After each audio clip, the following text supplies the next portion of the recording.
Today we're going to talk about one of the elements of art, value. Value is one of the 7 elements of art. Value deals with the lightness or darkness of a color. Since we see objects and understand objects because of how dark or light they are, value is incredibly important to art. A value scale is a guide to creating a range of value. Good pieces of art have a full range of value. Many artists use value scales as they work, identifying specific values and adding them to appropriate spots. When discussing value, it is important to remember your light source. A light source is an area in which light is originating from. Value is creating the illusion of light. When creating value in your artwork, you're adding highlights and shadows. Highlights are the areas on an object where the light is hitting, while shadows are the areas where no light is present. These important concepts give the illusion of light in a light source. You can find values of a color by making its tints and shades. Tints are light values that are made by mixing a color with white. For example, when you add white to red, you get pink. So pink is just a red tint.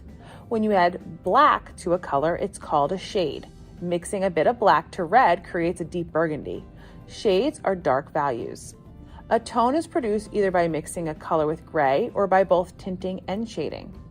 Techniques used for applying shading to an object are quite varied. Each technique produces different texture and feel to the drawing. The drawing medium used may determine the shading technique that is applied in the drawing. Some techniques artists use are blending, hatching, cross-hatching, and stippling. Artists are able to create the illusion of light by using value. A value scale describes lightness or darkness of a color. Most of the time when creating a value scale, you make it linear, meaning in a line. We are going to make our value scale, instead of linear, we're going to make ours with circles. So we're going to start in the middle, we're going to have it really light, and as we get to the edges, we're going to get darker. So we're going to have the tints in the center, and then we will get darker with shades as we get outside. We'll finish our value scales with sea creatures on top.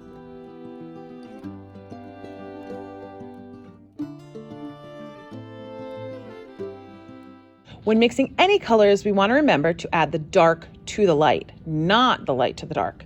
This is because we would have to add a lot of light or white to make it lighter. So we want to put the white on the paper first and then a tiny bit of blue on top to make the tint. Each ring we'll paint with white and then add a little more blue each time.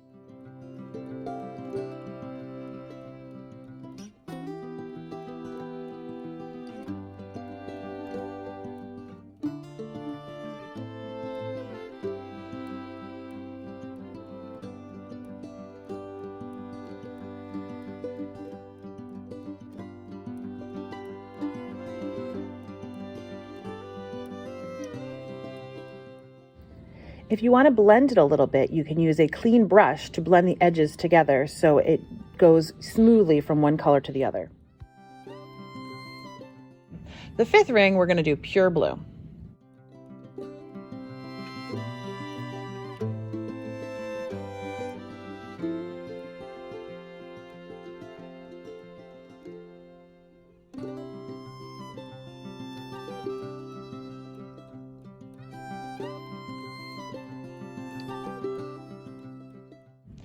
When we make a shade, we still need to remember to add the dark to the light.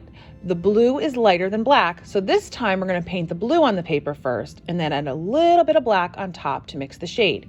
Each ring is slowly going to get darker, with the darkest part at the edges.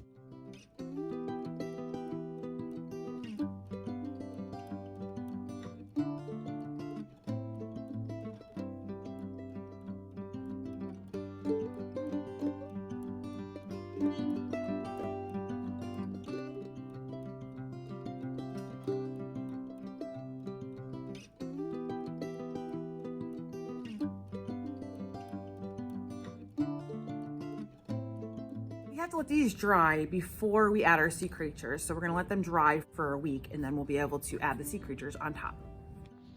I have tracers for us to use for the sea creature silhouettes. You can trace on several different creatures using pencil. Be careful when tracing, as erasing could damage the paint.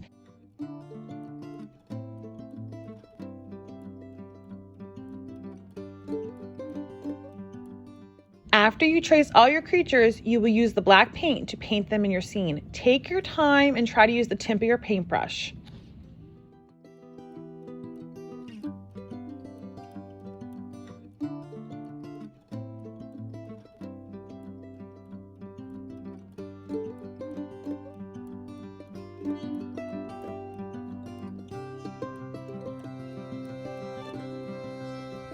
These value scale seascapes are going to look so cool. I cannot wait to see them. They're going to be amazing.